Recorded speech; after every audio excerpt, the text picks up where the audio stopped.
प्रिय मित्रों, एक देश का अपना एक सिस्टम होता है, हम जानते हैं।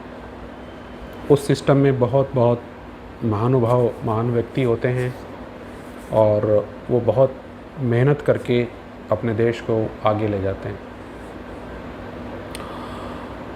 ऐसे ही अभी कुछ दिनों पहले हमारे विभाग में एक महान अनुभूति का आगमन हुआ। वो इस देश की सबसे पढ़ी लिखी, सबसे संभ्रांत जो है हमारा, उसमें आते हैं और उनके द्वारा दी गई सेवाओं से हमारा देश दिन दूनी रात चौगुनी तरक्की करता चला जाता है। लेकिन समस्या क्या आती है, क्योंकि वो उस विभाग के नहीं होते हैं, दूसरे विभागों के होते हैं, अलग अलग विभागों में जाते रहते हैं, तो उनके साथ कुछ नोमेनक्लेचर्स की समस्याएं हो जाती हैं। लेकिन खैर कोई बात नहीं साहब, बावजूद उसके उनकी मेहनत की जो पराकाष्ठा होती है, वो मेहनत की पराकाष्ठा देश के लिए कितनी हितकर है। अब ऐसा हुआ साहब, एक दिन हम गए। अब होता क्या है कि आयुर्वेद में जो नोमेनक्लेचर होती है वो सामान्यतया बहुत सारे लोगों को पता नहीं होती, क्योंकि हमारे देश में लोग ना तो संस्कृत पढ़ना चाहते हैं, ना वेद पढ़ना चाहते हैं, ना ही कोई एंशिएंट चीज़ें पढ़ना चाहते हैं। तो वो क्या पढ़ना चाहते हैं साहब? बाज़ार में आप जाके देखें, मैं भी कल परसों जो है एक वो बाज़ार में ख़रीदने गया साहब, एक कुछ बिस्किट ऐसे कुकीज़ टाइप कुछ ख़रीदने गया। हाँ, बिस्किट मैं नहीं बोलूँगा साहब, बिस्कुट पुराना शब्द नहीं, कुकीज़ बोलूँगा मैं, बिस्किट भी नहीं बोलूँगा मैं। बचपन में बिस्कुट ही बोलते थे हम लोग, फिर बिस्किट बोलने लगे, अब कुकीज़ बोलते हैं।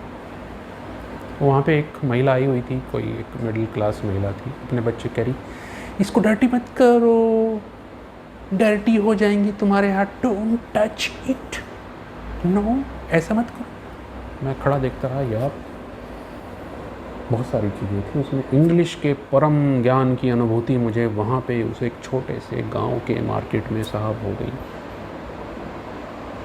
वी आर ऑब्सेस्ड, हम कितना जो है उस भाषा के प्रति, अंग्रेजी भाषा के प्रति ऑब्सेस्ड हैं। अब साहब हम तो ठहरे हिंदी वाले, हम क्या करें? हम तो उसको बोलते हैं भाई यही दे दे हमको। तो उसने बोला होम चलते हैं, होम जा कर के फिर जो है ना इसको हैंड को वॉश करेंगे, वॉश करने के बाद फिर ना फिर खाएंगे। बेटा से नहीं खाते, इन्फेक्शन हो जाता है। यार हमारे पूर्वजों को तो कभी इन्फेक्शन नहीं हुआ यार, खेत पे बैठ के खा लेते हैं लोग बाग बहुत सारे, कोई प्रॉब्लम नहीं होती किसी को।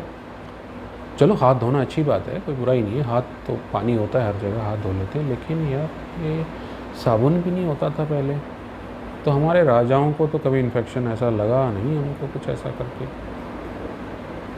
ऐसे मन में कई विचार चल रहे थे साहब। खैर अब इसको बाद में आते हैं, पहले दूसरे पे आते हैं। तो साहब यहाँ पे कुछ अलग अलग नाम होते हैं। जैसे विभागों के नाम मैं कहता हूँ, जैसे एक विभाग का नाम है पंचकर्म।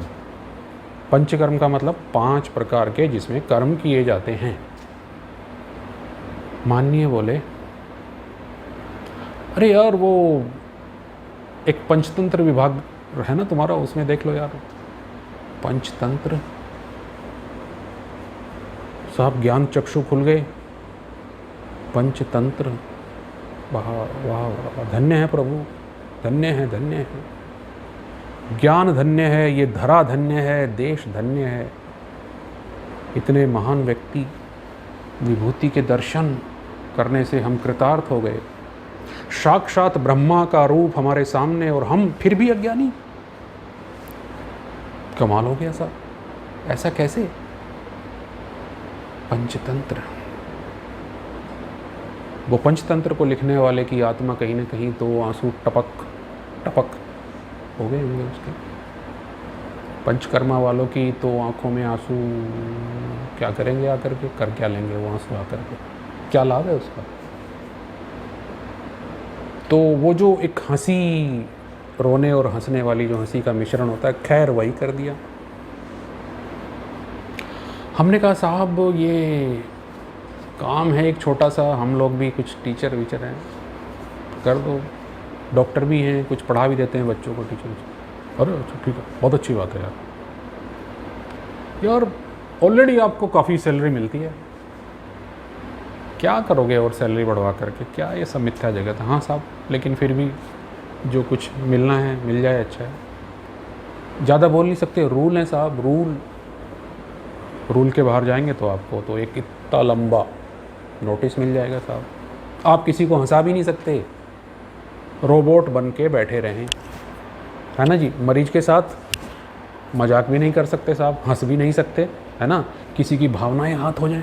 अब हाँ, एक ये बात नहीं देश में चल पड़ी है साहब, भावनाएं आहत, 2 मिनट में किसी की भी भावनाएं आहत हो जाती हैं, तो बोलने से पहले शब्दों को तोलना पड़ता है कि इसमें कितने मिलीग्राम वजन है साहब।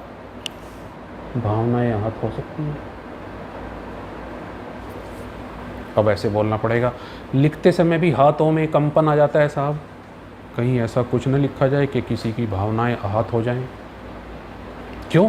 क्योंकि पर्चे पे लिखा हुआ, गूगल में जाके चेक करेंगे, हाँ साहब इसने क्या लिखा, अगर उसके अलावा कुछ लिखा गया तो साहब भावनाएं आहत हो जाएंगी। ये तो मूर्ख है, किसने सिलेक्ट कर दिया इसको, है जी। कुछ होगी, बैकडोर एंट्री से आया होगा, सिफारिश ही होगा, ऐसे कैसे हो गया, इसका सिलेक्शन कैसे हो गया साहब। बड़े बड़े महान पंडित, मूर्धन्य पंडितों के द्वारा दिए गए ज्ञान को साहब लेते रहिए। देश में ज्ञान, हमारे देश में हर आदमी एडवाइज़र। हमारे पास लोग आते हैं साहब, मैंने कहा भाई ये पीला पीला सा क्या हो गया। अजी वो पड़ोस में जो है, उसने चंदू ने बोला था कि यार इसमें ना कुछ डाल लेना, कुछ हल्दी नीम के पत्ते, बढ़िया रहता है। अच्छा भाई, फिर कह रहे जी वो गूगल पे पढ़ा था, उसमें ये इसके बना के इसका जूस ये भी पीना है। अच्छा भाई, और कुछ? ताई आई थी, ताई ने बोला अबे गधे दूध छोड़ दे, बस बने इससे। हमने कहा फिर दही किसने छुड़वाई तेरी? कह रहे दही मामा ने छुड़वा दी। अच्छा, अब तू खा क्या रहा है भाई? कह रहे जी कुछ नहीं, बस खिचड़ी खा रही हैं। मैंने कहा यार ये तो फिर हमने तो नहीं कहा। कह रहे नहीं जी आपकी तो कोई बात नहीं, आपने तो कुछ नहीं कहा, पर हमारे देश में एडवाइज़र्स एक से बढ़कर एक, ज्ञान के अप्रतिम पंडित, मूर्धन्य विद्वान, ऐसे देश को विश्वगुरु बनने से कौन रोक सकता है साहब? कोई नहीं रोकेगा। मेरा देश विश्वगुरु बन के रहेगा।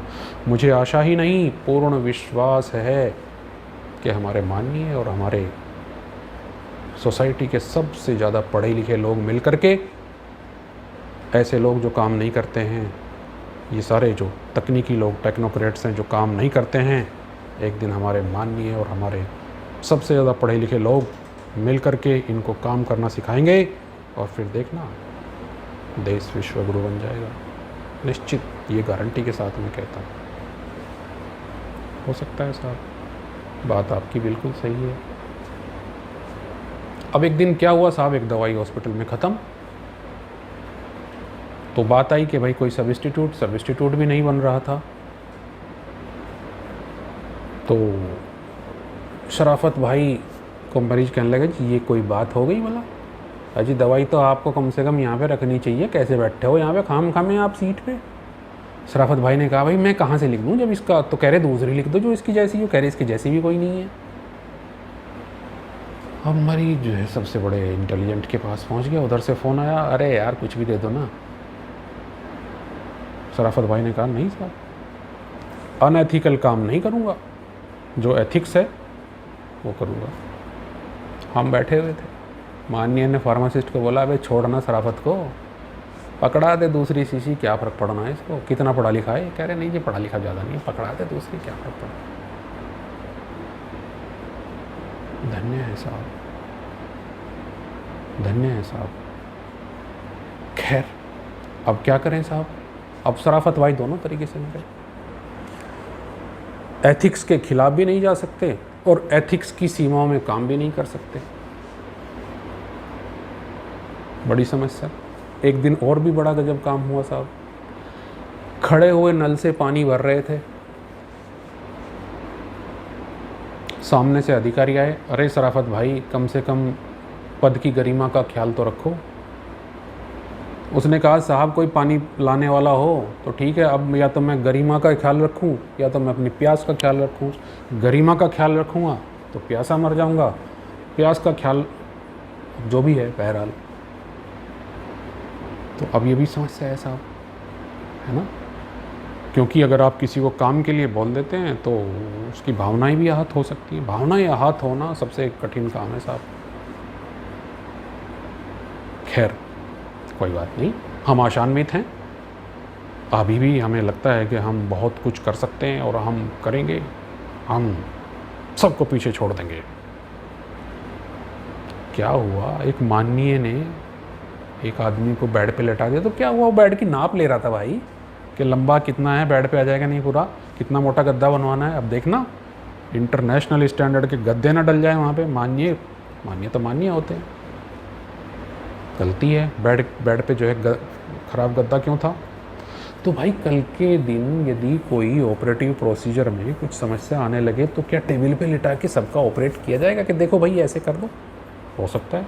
अब माननीय है साहब, माननीय तो कुछ भी कर सकते हैं। देश को महान बनाना है, बहुत बड़ा काम करना है।